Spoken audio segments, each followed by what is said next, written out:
नमस्कार, मैं हूं प्रतिभा मिश्रा। दिन की हर बड़ी खबर के साथ शुरू करते हैं भारत की बात। शुरुआत उन 4 खबरों से जिन पर विस्तार से होगी बात।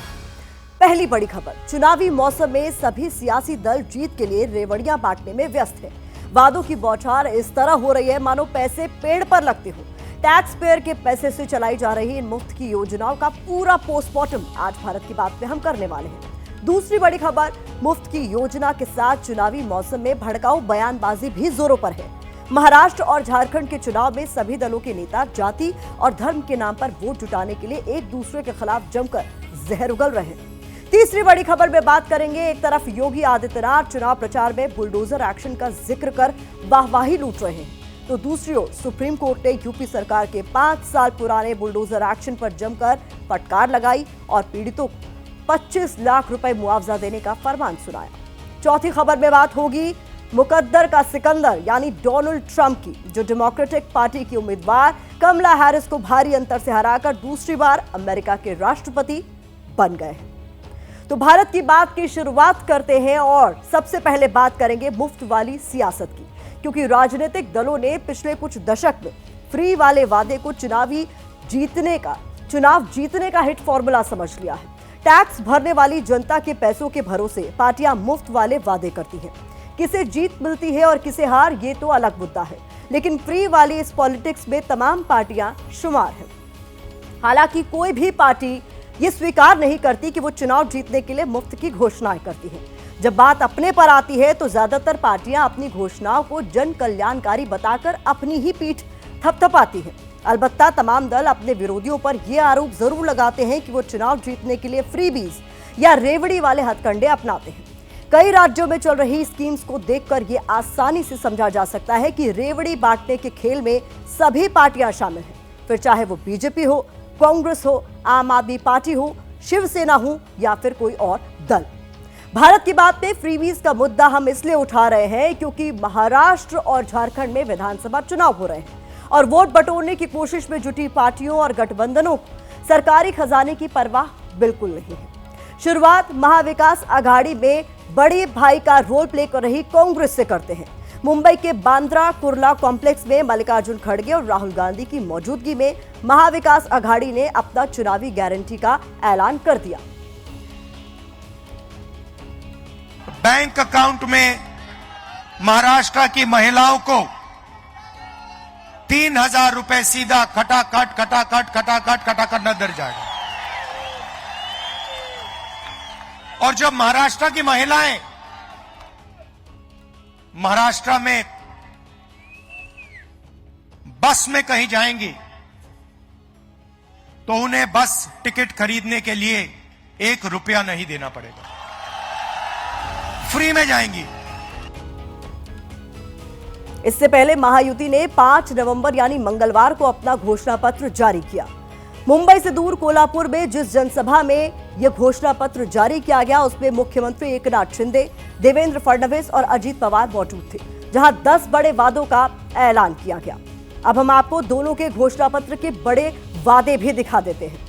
कांग्रेस ने महिलाओं के लिए हर महीने 3,000 रुपए तक नकद, युवाओं को 4,000 रुपए का बेरोजगारी भत्ता और किसानों के लिए 3 लाख रुपए तक का कर्ज माफ करने का ऐलान किया है। और महायुति ने लाडली बहना योजना की राशि 1,500 से बढ़ाकर 2,100 करने और स्पेशल ट्रेनिंग प्रोग्राम्स में रजिस्टर्ड 10 लाख छात्रों को हर महीने 10,000 रुपए देने और किसानों को दी जा रही शेतकरी सम्मान योजना सालाना 12,000 से बढ़ाकर 15,000 रुपए करने का ऐलान कर दिया है। इसके अलावा महायुति ने वृद्धावस्था पेंशन की राशि 1,500 से बढ़ाकर 2,100 रुपए करने का भी वादा कर दिया है। जनता के सामने कांग्रेस और महायुति ने अपने पत्ते खोल दिए हैं। जनता को जिसका वादा ज्यादा दमदार लगेगा उसकी जीत होगी और जो जीतेगा उसे मुफ्त वाले वादे पूरे भी करने होंगे। लेकिन सवाल यह है कि क्या सरकार के खजाने में इसके लायक पैसा है? मान लीजिए कि चुनाव में महायुति की जीत हो जाती है तो लड़की बहन योजना पर हर साल करीब 28,401 करोड़ रुपए खर्च होंगे।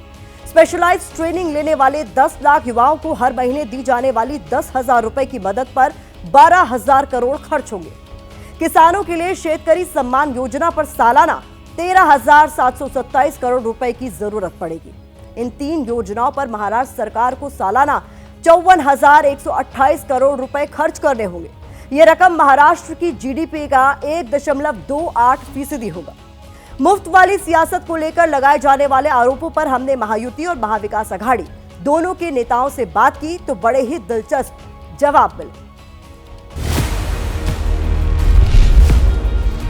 फ्रीबीज, रेवड़ी और स्टिमुलस पैकेज, इन दोनों चीजों में बहुत अंतर है। स्टिमुलस पैकेज मींस आप डायरेक्टली किसी को दे रहे हो, आप उनकी इकोनॉमी बूस्ट कर रहे हो, फ्री इलेक्ट्रिसिटी, फ्री वाटर। वो रेवड़ी, उससे स्टेट का 100% नुकसान होगा।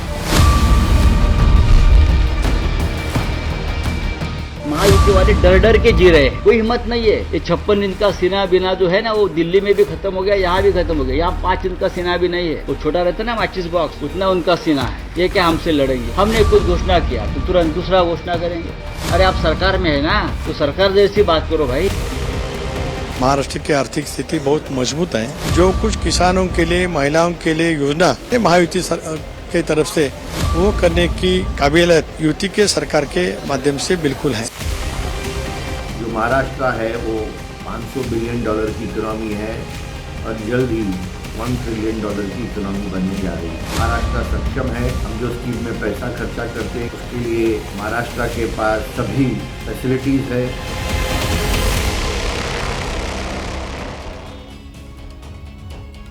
अब मजे की बात तो यह है कि हर पार्टी अपने विरोधी पर चुनाव जीतने के लिए रेवड़ी कल्चर को बढ़ावा देने का आरोप तो लगाती है, लेकिन उससे खुद भी बच नहीं पाती। जिस महाराष्ट्र के नेता दूसरों पर रेवड़ी कल्चर यानी मुफ्त वाली राजनीति का आरोप लगा रहे हैं, उसी महाराष्ट्र का कर्ज साल दर साल बढ़ता जा रहा है। हम आपको पिछले 10 साल का हिसाब जल्दी से दिखा देते हैं। 2014 में महाराष्ट्र पर 3,09,327 करोड़ रुपए का कर्ज था। 2024 में यह कर्ज बढ़कर 7,22,887 करोड़ रुपए पहुंच गया। यानी पिछले 10 सालों में इस कर्ज में 4,18,560 करोड़ रुपए यानी 135% का इजाफा हो गया। ये आंकड़े बताते हैं कि फ्री वाली राजनीति महाराष्ट्र के खजाने पर असर दिखा रही है।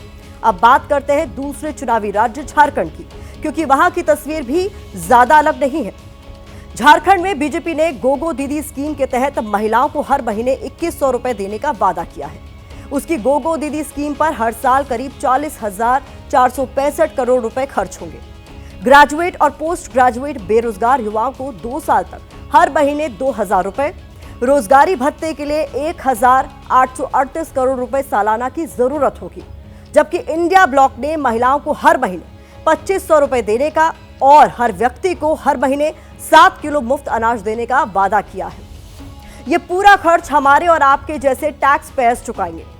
समाज के जिस हिस्से के लिए मुफ्त वाली योजनाओं का वादा किया जाता है, उनके दम पर राजनीतिक दल सत्ता में तो पहुंच जाते हैं, लेकिन उसके बाद राज्य का क्या हाल होता है, ये समझने के लिए पंजाब, हिमाचल प्रदेश, तेलंगाना और कर्नाटक का उदाहरण हम सबके सामने है। पंजाब में फ्री बिजली ने सरकार की माली हालत खराब कर दी है, क्योंकि इस मद में सरकार को हर साल 20,200 करोड़ रुपए खर्च करने पड़ रहे हैं। हिमाचल प्रदेश में कांग्रेस ने ओल्ड पेंशन स्कीम को बहाल कर दिया। इससे सरकारी खजाने पर हर साल 1,000 करोड़ रुपए का बोझ पड़ गया। नतीजा यह है कि कर्ज के बोझ तले दबे ये राज्य बेहद तंग हाली से गुजर रहे हैं। इसका बुरा असर विकास पर पड़ रहा है और खामियाजा हमारे आपके जैसे टैक्स चुकाने वाले लोगों को उठाना पड़ता है। मुफ्त की रेवड़ियों को लेकर रिजर्व बैंक भी आगाह कर चुका है। आरबीआई ने दिसंबर 2023 में अपनी रिपोर्ट में कहा था कि सरकारों को ओपीएस और ऐसी दूसरी गैर जरूरी सब्सिडी से बचना चाहिए। आरबीआई ने कहा कि इस तरह की योजनाओं से विकास की गति धीमी होगी। रिजर्व बैंक का कहना है कि सरकारों को आमदनी बढ़ाने के साधनों की तलाश करनी चाहिए। आरबीआई की रिपोर्ट के मुताबिक छत्तीसगढ़, पंजाब, मध्य प्रदेश, बिहार और तमिलनाडु सब्सिडी पर सबसे ज्यादा खर्च करते हैं, जिसका असर उनकी माली हालत पर पड़ रहा है। ऐसा नहीं है कि रिजर्व बैंक ही मुफ्त की रेवड़ियों से चिंतित है। इसी मसले पर 14 अक्टूबर को हुई सुनवाई में सुप्रीम कोर्ट ने भी केंद्र सरकार और चुनाव आयोग को नोटिस भेजा है। हालांकि चुनाव आयोग पहले ही कह चुका है कि रेवड़ी कल्चर पर रोक लगाने के लिए सुप्रीम कोर्ट को ही कानून बनाना चाहिए। चुनाव आयोग ने 10 अप्रैल 2022 को हलफनामा देकर कहा कि चुनाव में फ्रीबीज का वादा करने वालों पर रोक नहीं लगा सकता। अगर चुनाव आयोग ऐसा करता है तो ये उसकी शक्तियों का दुरुपयोग होगा। चुनाव आयोग ने ही ये भी कहा कि अर्थव्यवस्था पर फ्रीबीज का असर देखना मतदाताओं की जिम्मेदारी है। अब ये मामला अदालत में है और लगता यही है कि जब तक फैसला नहीं हो जाता तब तक चुनाव की राजनीति में फ्रीबीज का खेल धड़ल्ले से चलता रहेगा। वैसे फ्रीबीज का चुनावी खेल काफी पुराना है और अब करीब करीब हर पार्टी इसमें शामिल हो चुकी है। अब बात करते हैं चुनाव प्रचार के दौरान की जाने वाली भड़काऊ बयानबाजी की। देश में हर साल किसी न किसी राज्य में चुनाव होता है। चुनाव प्रचार के लिए पार्टियां स्टार प्रचारक बनाती हैं और यही स्टार प्रचारक अपने बयानों से विवाद खड़ा कर देते हैं। पिछले कुछ साल से चुनावी मंच में भड़काऊ बयानों की गिनती बढ़ती जा रही है क्योंकि नेता ऐसे ही बयानों को जीत का मंत्र मानने लगे हैं। 2 साल पहले नौबत यहां तक आ गई थी कि हेट स्पीच का मामला सुप्रीम कोर्ट की दहलीज पर पहुंच गया था। 10 अक्टूबर 2022 को हुई सुनवाई में सुप्रीम कोर्ट ने हेट स्पीच की बढ़ती घटनाओं पर चिंता जाहिर की थी। कोर्ट ने कहा था कि धर्म को राजनीति से मिलाना ही हेट स्पीच का स्रोत है। कोर्ट ने नाराजगी जताते हुए कहा था कि क्या सरकारें नपुंसक हो गई हैं जो खामोशी से सब कुछ होता हुआ देख रही हैं। कोर्ट ने पूछा था कि हेट स्पीच देने वालों के खिलाफ कार्रवाई क्यों नहीं की जाती। एक वक्त था जब देश की राजनीति में नेहरू की शक्ल में सत्ता पक्ष था तो अटल बिहारी वाजपेयी की शक्ल में प्रतिपक्ष। लेकिन अब बात बात पर पाकिस्तान भेजने की बात होती है। बात बात पर धर्म का सहारा लिया जाता है, वोटर्स को उकसाया जाता है। एक बार फिर यही सब देखने को मिल रहा है। आपको झारखंड और महाराष्ट्र की चुनावी पिक्चर दिखाते हैं जहां एक तरफ योगी आदित्यनाथ तो दूसरी तरफ अकबरुद्दीन ओवैसी राजनीति में धर्म का छौंक लगा रहे हैं। ये नए भारत का नया उत्तर प्रदेश है जो निर्दोष नागरिकों को, निर्दोष हिंदुओं को छेड़ता है उसको छोड़ता नहीं है। तुम जिंदा कौम हो, अगर तुम जिंदा कौम हो तो उठो तो याद रख लो तुम्हारा वजूद खतरे में है। यही जोश, यही वलवला, यही उठना 20 तारीख के दिन है। उठोगे ना, उठोगे ना।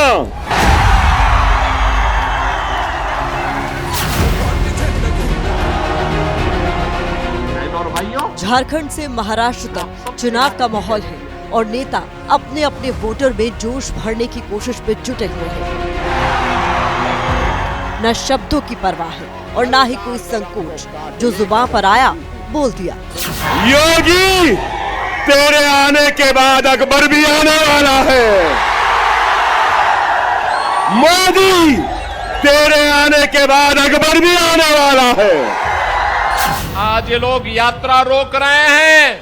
बहनों और भाइयों, आने वाले समय में घरों के अंदर घंटी और शंख भी नहीं बजाने देंगे। 2 वर्ष में 500 वर्षों की समस्या का समाधान। यूपी के मुख्यमंत्री योगी आदित्यनाथ झारखंड में गरज रहे थे तो अकबरुद्दीन ओवैसी महाराष्ट्र में।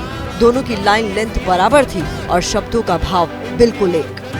मेरी बात को समझो, वक्त नाजुक है, वक्त नाजुक है। जैसे हम लोग आए, हमने कहा भी कावड़ यात्रा तो हम निकालने देंगे। लोगों ने कहा दंगा हो जाएगा। हमने कहा एक बार आर पार हो ही जाए, देखा जाएगा।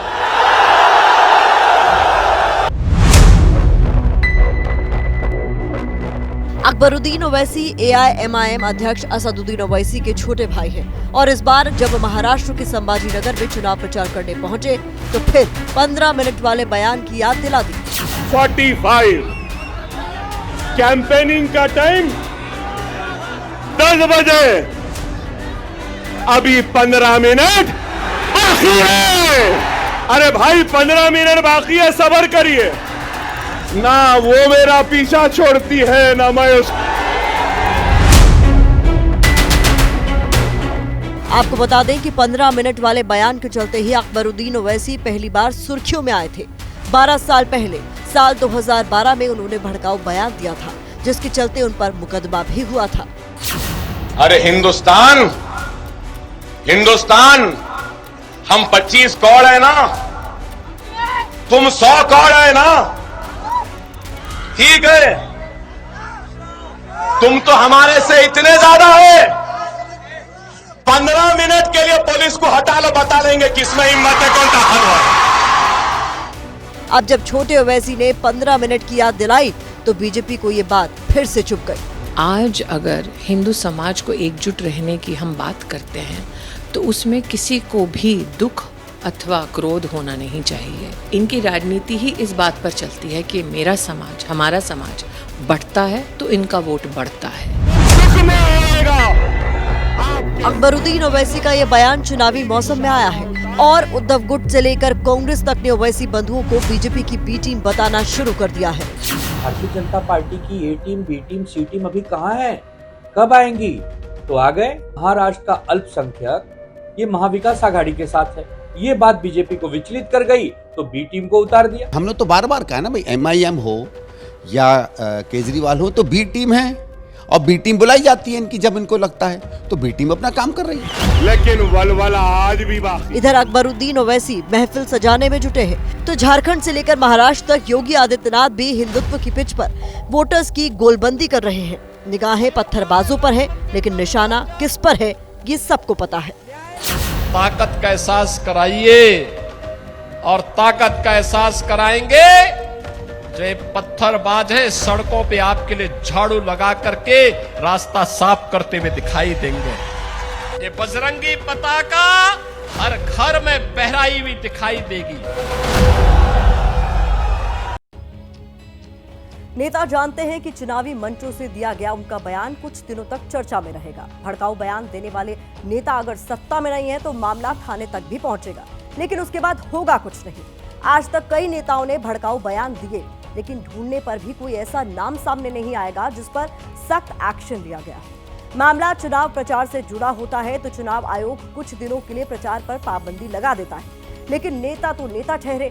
वो कभी मंदिर में जाकर बैठ जाते हैं तो कभी फैमिली ड्रामे पर उतर आते हैं। इस बहाने उनकी राजनीति और ज्यादा चमकने लगती है। अकबरुद्दीन ओवैसी ने 2012 में जब 15 मिनट वाला बयान दिया था तब 10 साल तक मामला कोर्ट में चलता रहा और 2022 में हैदराबाद की एक विशेष अदालत ने संदेह के आधार पर उनको बरी कर दिया। अकबरुद्दीन ओवैसी ने खुद को मासूम साबित करने की कोशिश की, जिसमें वो सफल भी हो गए। उन्होंने कहा कि उनके बयान को तोड़ मरोड़ कर पेश किया गया। आज भी अकबरुद्दीन ओवैसी विधायक हैं, ना नियम उनका कुछ कर पाए और ना ही बड़े बड़े कानून, जबकि हर कोई जानता है कि 2012 में अकबरुद्दीन ओवैसी क्या कहना चाहते थे और आज वो क्या कहना चाह रहे हैं। मामला सिर्फ एक तरफा नहीं है, दूसरे पक्ष में भी एक से बढ़कर एक धुरंधर है जो वक्त वक्त पर अपनी ओजस्वी और तेजस्वी पहचान सामने रखते रहते हैं। 2024 का लोकसभा चुनाव तो बीजेपी ने पूरी तरह से एक धर्म विशेष के खिलाफ केंद्रित कर दिया था। कभी राम मंदिर के बहाने निशाना साधा गया, कभी ज्यादा बच्चों का हवाला देकर एक धर्म विशेष को कटघरे में खड़ा कर दिया गया, तो कभी हिंदुओं की संपत्ति छीनकर मुसलमानों में बांटने की कोशिश का आरोप लगाया गया। जिस सीट पर ध्रुवीकरण की गुंजाइश होती है, नेता वहां पूरे मन से इस काम में लग जाते हैं। ओवैसी अपने हिसाब से अपने वोट बैंक को खुश करते हैं और बीजेपी के नेता अपने हिसाब से यही काम करते रहते हैं। अभी झारखंड और महाराष्ट्र में चुनाव हो रहा है, तो ऐसी गूंज इन दोनों राज्यों में सुनाई दे रही है और जहां 1-1.5 साल बाद चुनाव होने वाले हैं, वहां अभी से ही ऐसी तैयारी हो रही है। पश्चिम बंगाल से जुड़ी एक रिपोर्ट आपको दिखाते हैं, जहां बीजेपी के नेता मिथुन चक्रवर्ती का एक बयान सियासत की आग को और ज्यादा भड़का रहा है। और अब दादा साहेब फाल्के पुरस्कार ग्रहण करने के लिए मंच पर पधार रहे हैं श्री मिथुन चक्रवर्ती जी। करतल ध्वनि के साथ स्वागत करें पद्मश्री, पद्म भूषण से सम्मानित 8 अक्टूबर को जब मिथुन चक्रवर्ती को भारतीय सिनेमा का सबसे प्रतिष्ठित सम्मान दादा साहब फाल्के अवार्ड मिला, तो न जाने किन किन शब्दों से उन्हें नवाजा गया। Being awarded for his never say die spirit, his superlative acting prowess, 5 decades of excellence in variety of genres and languages. लेकिन इसके कुछ ही दिन बाद 27 अक्टूबर को मिथुन चक्रवर्ती ने पश्चिम बंगाल के सॉल्ट लेक में कुछ ऐसा बयान दे डाला जो अब उनकी मुसीबत बन चुका है और उनकी सोच पर भी सवाल उठा रहा है। तुम काट के भागीरथी में फेंक दोगे, लेकिन एक दिन आएगा जब हम तुमको काट के भागीरथी में नहीं, तो भागीरथी हमारी माँ है, पुण्य माँ है, तुमको तुम्हारी जमीन के अंदर तुमको फेंकेंगे उधर। दरअसल लोकसभा चुनाव से पहले टीएमसी नेता हुमायूं कबीर ने कुछ भड़काऊ बातें कही थी। मिथुन चक्रवर्ती ने उसका जिक्र भी किया। हमारे यहाँ एक लीडर बोलता है कि हम 70% मुस्लिम है, 30% हिंदू, हम इनको काट के भागीरथी में बहा देंगे। हमने सोचा चीफ मिनिस्टर कुछ तो बोलेगा, कैसी बात मत करो, किसी ने कुछ नहीं कहा। अगर हुमायूं कबीर के बयान पर ममता बनर्जी खामोश रही तो मिथुन चक्रवर्ती के बयान के बाद अमित शाह मुस्कुराते हुए नजर आए। अब इसे क्या कहा जाए? ममता बनर्जी अगर पश्चिम बंगाल की मुख्यमंत्री हैं तो अमित शाह देश के गृह मंत्री, और उनके सामने ही खड़े होकर मिथुन चक्रवर्ती ने मारने, काटने और जमीन में गाड़ने की बात कही और गृह मंत्री मुस्कुराते रहे। कुछ भी करेंगे, कुछ भी। मैं होम मिनिस्टर साहब के सामने बोल रहा हूँ, कुछ भी के अंदर बहुत सारे मतलब छुपा हुआ है। आप हमारे झाड़ का एक फल तोड़ोगे तो हम आपके झाड़ का 4 फल तोड़ देंगे। 2021 में पश्चिम बंगाल में विधानसभा चुनाव हुए, ममता बनर्जी जीत गई। 2024 में पश्चिम बंगाल में विधानसभा चुनाव हुए, ममता बनर्जी ने भारी बढ़त बनाई और अब 1.5 साल के बाद एक बार फिर पश्चिम बंगाल में विधानसभा के चुनाव होने हैं और एक बार फिर बंगाल में राजनीति की दिशा ध्रुवीकरण की तरफ घूम गई है। मिथुन चक्रवर्ती ने इस कार्यक्रम में ये भी कहा कि पार्टी को ऐसे कार्यकर्ता की जरूरत है जो गोली खाने के लिए तैयार रहे। अब ऐसे खतरनाक बयानों के बाद मिथुन चक्रवर्ती के खिलाफ थाने में मुकदमा तो दर्ज हो गया, लेकिन पश्चिम बंगाल की सियासत में नया मुद्दा भी आ गया है। कोई मुसलमान को धमकी नहीं दिया। भारतीय जनता पार्टी हिंदू मुसलमान के बीच में दरार पैदा करने का राजनीति नहीं करता है। ये जो विभाजन की राजनीति है, ये तृणमूल कांग्रेस की राजनीति है। ये सेंट्रल होम मिनिस्टर के स्टेज में वहां पे खड़ा होकर ऐसा धर्म के नाम पे कम्युनल इंडिकेशन का प्रोवोकेशन देना, ये तो क्रिमिनल ऑफेंस है। राजनीति में आकर कोई अभिनेता कहां तक पहुंच सकता है, इसके लिए मिथुन चक्रवर्ती बड़े उदाहरण के तौर पर गिने जाएंगे। मिथुन चक्रवर्ती यहीं नहीं रुके, उन्होंने कुछ और बातें भी कही जो बताती है कि पश्चिम बंगाल की राजनीति में खून खराबा क्यों बढ़ रहा है, और अमित शाह की मुस्कुराहट भी बताती है कि पश्चिम बंगाल के विधानसभा चुनाव में बीजेपी का एजेंडा क्या रहने वाला है। वोटिंग इसलिए होती है ताकि राज्य में सरकार का गठन हो सके, चुनी हुई सरकार लोगों के विकास के लिए काम कर सके और समाज को एकजुट रखे। लेकिन जहां सरकार बनाने के लिए नेता ही खून के प्यासे हो जाए, सत्ता के लिए एक दूसरे को मारने, काटने और जमीन के अंदर गाड़ने की बात करने लगे तो वहां के हालात कैसे होंगे? पश्चिम बंगाल में जब भी चुनाव होता है वहां हिंसा जरूर भड़कती है। एनसीआरबी का डेटा बताता है कि पिछले 10 साल में हर साल 20 राजनीतिक कार्यकर्ता मारे गए। इन सभी की जान पॉलिटिकल हिंसा में गई। 2023 के पश्चिम बंगाल पंचायत चुनाव में 12 और 2018 के पंचायत चुनाव में 10 लोग मारे गए थे।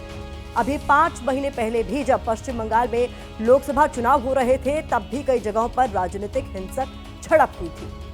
कार्यकर्ता मारे जाते हैं और बाद में बड़े बड़े नेता सुरक्षा घेरे के बीच सांत्वना देने उनके घर पहुंच जाते हैं। ना भी पहुंचे तो सोशल मीडिया पर पोस्ट कर देते हैं और बाकी कार्यकर्ता इसी से गदगद हो जाते हैं। पश्चिम बंगाल में वोटिंग तो ईवीएम से होती है, लेकिन मतदान केंद्रों के बाहर बम, गोली और बारूद का मुकाबला भी साथ साथ चलता है। जब पश्चिम बंगाल में लेफ्ट बनाम टीएमसी की लड़ाई थी, तब भी हालात ऐसे ही थे, और अब जब टीएमसी बनाम बीजेपी की लड़ाई है, हालात वैसे के वैसे। झारखंड और महाराष्ट्र में चुनाव हो रहा है। दोनों राज्यों में बीजेपी ने योगी आदित्यनाथ की खास तैनाती की है और योगी आदित्यनाथ लगभग हर चुनावी मंच से बुलडोजर का जिक्र कर रहे हैं, लेकिन फिलहाल उनका बुलडोजर अदालतों के काबू में है। बहराइच हिंसा के बाद चर्चा में आए बुलडोजर एक्शन को लेकर आज हाईकोर्ट में सुनवाई हुई। इलाहाबाद हाईकोर्ट ने सख्त रुख अख्तियार करते हुए कहा कि किसी भी कार्रवाई में कानून का पालन करना होगा। हाईकोर्ट ने टिप्पणी की है कि चुनिंदा तरीके से निर्माण को नहीं गिराया जा सकता। कोर्ट ने पूछा है कि नोटिस जारी करने से पहले वहां कोई सर्वे किया गया था या फिर नहीं। दरअसल बीते दिनों बहराइच में धार्मिक हिंसा हुई थी और एक शख्स की गोली लगने से मौत हो गई थी। हिंसा की घटना के बाद कई इलाकों में सरकार ने बुलडोजर एक्शन की तैयारी की। पीडब्ल्यूडी ने कई मकानों और दुकानों पर नोटिस चस्पा कर दिए। इसमें से अधिकतर मुसलमान समाज के लोग थे। ये लोग हाईकोर्ट पहुंच गए। 20 अक्टूबर को ही हाईकोर्ट ने मकान गिराने पर रोक लगा दी थी। एक तरफ जहां योगी सरकार के बुलडोजर एक्शन पर इलाहाबाद हाईकोर्ट ने सवाल किए, तो सुप्रीम कोर्ट ने भी 5 साल पुराने मामले में सख्त रुख अपनाया है। ये मामला महाराजगंज जिले का है, जहां बिना नोटिस दिए ही अधिकारियों ने मकानों और दुकानों पर बुलडोजर चला दिया था। ये रिपोर्ट देखिए।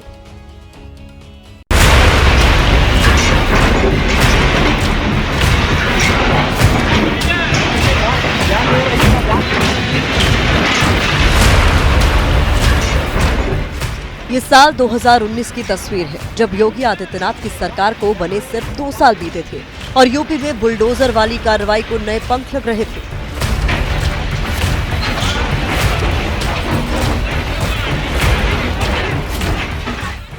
अधिकारियों ने दुकानें तोड़ दी, मकान गिरा दिए, विरोध कर रहे लोगों को खदेड़ दिया और हाईवे चौड़ा करने के नाम पर ऐसी मनमानी की जिसे अराजकता में गिना जाएगा, क्योंकि ये सब कुछ बिना नोटिस दिए हुआ।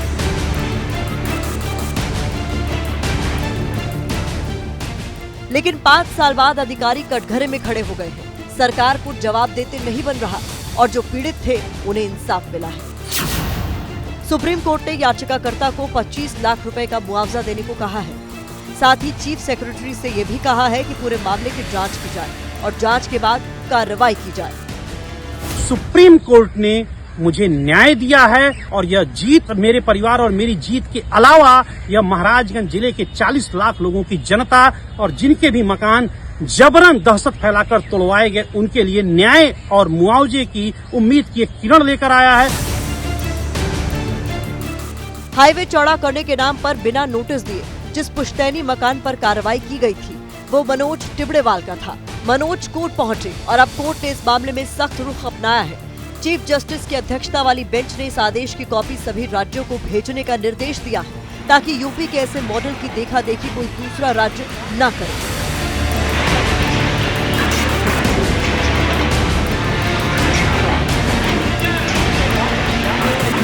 सुप्रीम कोर्ट ने यह भी कहा है कि 25 लाख रुपए का मुआवजा और दोषी अधिकारियों पर कार्रवाई 1 महीने के अंदर की जाए। इसके अलावा इस तरह अवैध कार्रवाई करने वालों के खिलाफ आपराधिक मुकदमा भी दर्ज किया जाए। सर्वोच्च अदालत ने यह भी कहा है कि मनोज टिबड़ेवाल के अलावा और भी जिन लोगों के मकान वहां गिराए गए हैं उनकी भी जांच की जाए।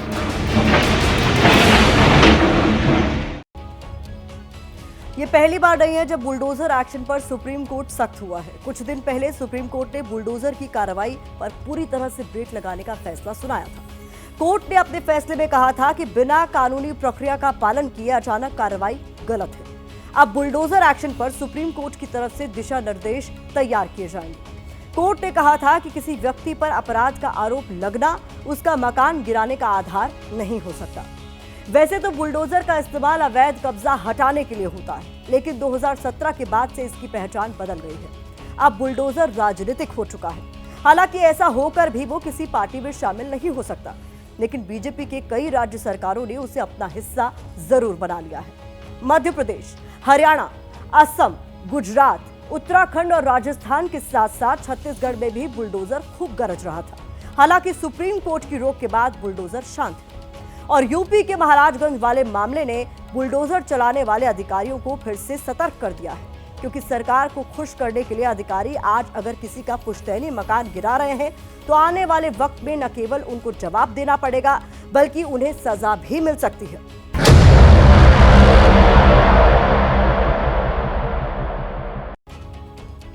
अमेरिकी चुनाव में मुकद्दर के सिकंदर, जी हां, डोनाल्ड ट्रंप एक ऐसे उम्मीदवार जिन पर चंद दिनों तक जीत का दावा करना बेमानी दिख रहा था। चुनाव में उन्हें ताकतवर प्रतिद्वंदी को माना जा रहा था, लेकिन वो इतनी बड़ी जीत के साथ अमेरिका के सबसे ताकतवर पद की रेस जीतेंगे शायद ही किसी ने सोचा होगा। लेकिन ट्रंप का दावा सच हुआ। उन्होंने जो कहा वो कर दिखाया और एक बार फिर उन्होंने अमेरिका के राष्ट्रपति पद की जंग जीत ली है। अमेरिका के चुनावी इतिहास में 131 साल बाद और दूसरे विश्व युद्ध के बाद पहली बार डोनाल्ड ट्रंप ऐसे पहले राष्ट्रपति बने हैं जो हारकर दूसरी बार राष्ट्रपति बने हैं। डोनाल्ड ट्रंप को 50 राज्यों की 538 में से 277 सीटें मिली हैं, जबकि डेमोक्रेटिक पार्टी की कैंडिडेट कमला हैरिस कड़ी टक्कर देने के बावजूद 226 सीटें ही जीत सके। आपको बता दें कि बहुमत के लिए 270 सीटें जरूरी थी और ट्रंप बहुमत का आंकड़ा छूने में कामयाब हो गए। अमेरिका को डोनाल्ड ट्रंप के रूप में अपना 47वां राष्ट्रपति मिल गया और प्रधानमंत्री नरेंद्र मोदी को अपना पुराना दोस्त। हम ये बात इसलिए कह रहे हैं क्योंकि 4 साल पहले प्रधानमंत्री मोदी और अमेरिका के राष्ट्रपति की दोस्ती को एक बार फिर याद किया जा रहा है। नए दौर में पुरानी दोस्ती दोनों देशों के लिए क्या कुछ नया लाएगी? कैसे दुनिया के 2 ताकतवर देश मिलकर छाप छोड़ेंगे? एक बार फिर पूरी दुनिया इंतजार कर रही है। दुनिया ने पहले भी 2 दोस्तों की पक्की दोस्ती देखी है। नमस्ते ट्रम्प, नमस्ते ट्रम्प, नमस्ते Trump. Modi, you're fantastic. I mean, fantastic man. You're fantastic. I mean, fantastic man. मेरे दोस्त डोनाल्ड ट्रम्प, दिल से बधाई मेरे दोस्त। इधर डोनाल्ड ट्रंप ने अमेरिका के राष्ट्रपति पद का चुनाव जीता, उधर दिल्ली में बैठे डोनाल्ड ट्रंप के दोस्त और भारत के प्रधानमंत्री नरेंद्र मोदी ने बधाई देने में जरा भी देर नहीं लगाई। America has given us an unprecedented and powerful mandate. प्रधानमंत्री मोदी ने अपने सबसे अजीज दोस्त को सोशल मीडिया पोस्ट के जरिए पहला संदेश भेजा। मेरे दोस्त डोनाल्ड ट्रंप को ऐतिहासिक चुनावी जीत पर हार्दिक बधाई। जैसे कि आप अपने पिछले कार्यकाल की सफलताओं को आगे बढ़ा रहे हैं, मैं भारत अमेरिका व्यापार वैश्विक और रणनीतिक साझेदारी को और मजबूत करने के लिए हमारे सहयोग को नयापन देने के लिए तत्पर हूँ। आइए हम मिलकर अपने लोगों की बेहतरी के लिए और वैश्विक शांति, स्थिरता और समृद्धि को बढ़ावा देने के लिए काम करें। इस संदेश के साथ मोदी ने 4 वो तस्वीरें भी शेयर की हैं जिन्हें देखकर ट्रंप जरूर खुश हो रहे होंगे।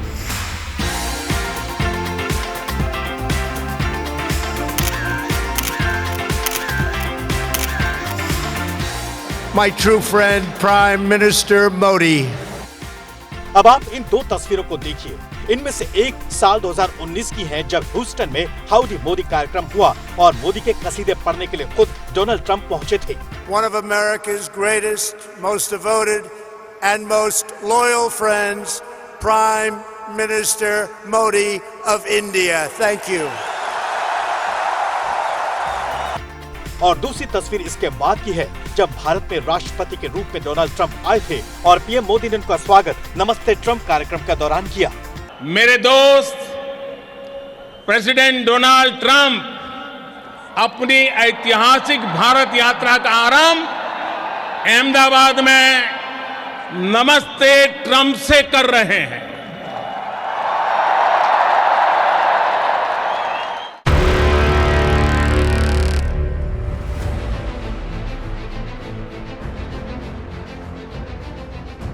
आपको बता दें कि दोनों ही नेता 2017 से 2021 के बीच साथ काम कर चुके हैं। 2021 के चुनाव डोनाल्ड ट्रंप हार गए थे और उन्हें राष्ट्रपति पद छोड़ना पड़ा था, लेकिन भारत और मोदी के प्रति उनकी नजदीकी बिल्कुल भी कम नहीं हुई। भारत अमेरिका बहुत ही घनिष्ठ मित्र हैं और मूल्यों के आधार पर हमारी मित्रता हमेशा आगे बढ़ती चली जा रही है। हाल ही में बांग्लादेश के हिंदुओं की सुरक्षा का वादा करते हुए डोनाल्ड ट्रंप ने नरेंद्र मोदी की तारीफ की थी और कमला हैरिस पर हिंदुओं की अनदेखी करने का आरोप लगाया था। हिंदुओं पर हमले हुए तो डोनाल्ड ट्रंप ने बांग्लादेश को सख्त संदेश देते हुए कहा, मैं बांग्लादेश में हिंदुओं, ईसाइयों और अन्य अल्पसंख्यकों के खिलाफ बर्बर हिंसा की कड़ी निंदा करता हूँ। भीड़ उन पर हमला कर रही है, लूटपाट कर रही है, जो कि पूरी तरह से अराजकता की स्थिति है। अमेरिका में डोनाल्ड ट्रंप का राष्ट्रपति चुने जाने के बाद बांग्लादेश और पाकिस्तान पर दुनिया की सबसे ज्यादा नजरें टिकी रहेंगी, क्योंकि डोनाल्ड ट्रंप ने बांग्लादेश में हिंदुओं पर हो रहे अत्याचार के मुद्दे को खुले तौर पर उठाया है। वहीं भारत भी लगातार अल्पसंख्यकों पर पाकिस्तान और बांग्लादेश में हो रहे अत्याचार के मुद्दे को प्रमुखता से उठाता रहा है। तो कहीं ना कहीं डोनाल्ड ट्रंप के आने के बाद इन दोनों ही देशों पर दबाव जरूर बनेगा। अकेले बांग्लादेश ही नहीं, पाकिस्तान भी ट्रंप के दोबारा राष्ट्रपति चुने जाने के बाद तनाव में है, यानी पाकिस्तान की मुसीबत बढ़ गई है। आपको बताते हैं कि दोनों नेताओं में कुछ समानताएं भी हैं, जैसे दोनों ही नेता जनता से सीधा संवाद करना पसंद करते हैं, पाकिस्तान के रवैये पर एक जैसा रुख रखते हैं और आतंकवाद पर भी एक जैसा हमला बोलते हैं। दोनों ही नेता अपने देश की आर्थिक स्थिति सुधारने को बेहद जरूरी मानते हैं। मोदी ने इंडिया फर्स्ट का नारा दिया तो ट्रंप ने अमेरिका के लिए मागा यानी मेक अमेरिका ग्रेट अगेन का नारा दिया। साफ है दोनों ही नेता राष्ट्रवाद की नीति को ऊपर रखते हैं। We're all won by the MAGA movement. They helped so much. और यही वो नीति है जहां से दोनों देशों के बीच और नजदीकियां होने में कुछ मुश्किलें हैं। अब जैसे ही डोनाल्ड ट्रंप अमेरिका के 47वें राष्ट्रपति पद की शपथ लेंगे, उसके बाद देखना दिलचस्प होगा कि मोदी और ट्रंप की दोस्ती आने वाले दिनों में कैसी रहेगी। यानी सबकी नजर मोदी 3.0 और ट्रंप 2.0 पर टिकी हुई है। भारत और अमेरिका के संबंधों में ट्रंप के साथ सहयोग और टकराव दोनों ही तरह के रिश्ते देखने को मिले हैं। अब आपको ट्रंप का ट्रैक रिकॉर्ड भी दिखा देते हैं। ट्रंप के पहले कार्यकाल में अमेरिका ने भारत के साथ व्यापार बढ़ाया ताकि अमेरिका की अर्थव्यवस्था सुधरे, जिसमें रक्षा, ऊर्जा, टेक्नोलॉजी के क्षेत्र में ज्यादा फोकस भी किया गया। लेकिन तब ट्रंप ने अमेरिकी वस्तुओं पर भारत के हाई टैरिफ की आलोचना की थी, जिससे तनाव भी बढ़ा। भारत ने जब व्यापार के लिए रुपए का उपयोग करने की योजना बनाई तो अमेरिका ने इसका विरोध करते हुए 100% टैरिफ लगाने की धमकी दी थी, जबकि दोनों देशों ने 2017 में आतंकवाद विरोधी प्रयासों को मिलकर बढ़ाया। आपको बता दें कि अगले साल यानी 2025 में क्वाड समिट की मेजबानी भारत कर रहा है। यानी जल्द ही अमेरिका के नए राष्ट्रपति डोनाल्ड ट्रंप भारत की यात्रा पर आ सकते हैं। 4 साल पहले जिस व्हाइट हाउस से ट्रंप बेआबरू होकर निकले थे, अब उसी व्हाइट हाउस में उनकी वापसी होने जा रही है। 4 साल में कैसे डोनाल्ड ट्रंप ने मुश्किल परिस्थितियों का सामना कर सत्ता का रास्ता तैयार किया, कैसे एक गोली अमेरिका चुनाव में उनके लिए कमबैक का रास्ता बन गई, कैसे ट्रंप मुकद्दर का सिकंदर बन गए, देखिए हमारे इस खास रिपोर्ट में।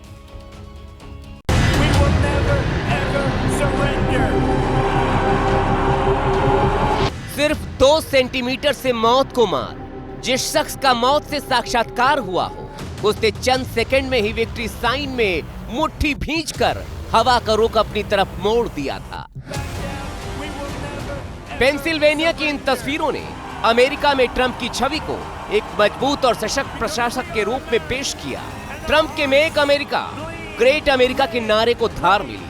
चुनाव जीतने के बाद ट्रंप ने हमले को याद करते हुए कहा, इसी पल के लिए मेरी जान बची थी।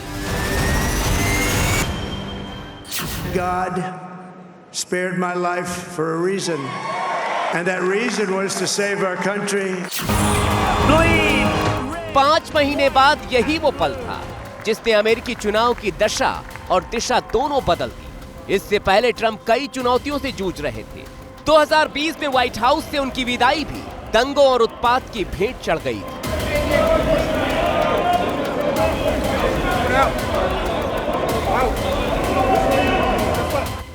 2021 की ये तस्वीरें जब बाइडेन की जीत हुई और ट्रंप की हार, ट्रंप समर्थकों को हार हज़म नहीं हुई थी और उन्होंने कैपिटल हिल को हाईजैक कर लिया था। भारी तोड़फोड़ मचाई थी, बमुश्किल हालात काबू में आए थे। कैपिटल हिल हिंसा में ट्रंप की भूमिका पर भी सवाल थे। डेमोक्रेट्स ने डोनाल्ड ट्रंप पर भीड़ को उकसाने के आरोप लगाए थे। इसी साल जुलाई में सुप्रीम कोर्ट ने इस मामले में ट्रंप को राहत दी थी। हिंसा के उन आरोपों ने 2024 के चुनाव में भी ट्रंप का पीछा नहीं छोड़ा था। राजनीतिक जीवन ही नहीं, ट्रंप का निजी जीवन भी विवादों के भूचाल से टकराता रहा। 2016 चुनाव के दौरान पोर्न स्टार स्टॉर्मी डेनियल्स के विवाद ने अब तक ट्रंप का पीछा नहीं छोड़ा। साल 2016 में पॉर्न स्टार स्टॉर्मी डेनियल्स ने मीडिया के सामने आकर बयान दिया कि 2006 में डोनाल्ड ट्रंप और उनके बीच अफेयर था। स्टॉर्मी डेनियल्स को चुप कराने के लिए वकील माइकल कोहेन ने $1,30,000 का भुगतान किया। पैसे का भुगतान करना कोई अपराध नहीं था, लेकिन ट्रंप ने व्यावसायिक रिकॉर्ड में गलत जानकारी पेश की, जो कि अपराध है। अमेरिका के इतिहास में ट्रंप ऐसे पहले राष्ट्रपति हैं जिन पर एक ही कार्यकाल में 2 बार महाभियोग के प्रस्ताव का दाग भी है। लेकिन हर आरोप, हर मुश्किल, हर बाधा, हर चुनौती का सामना करते हुए ट्रंप हार कर फिर से जीतने वाले दुनिया के सबसे बड़े बाजीगर बन गए हैं।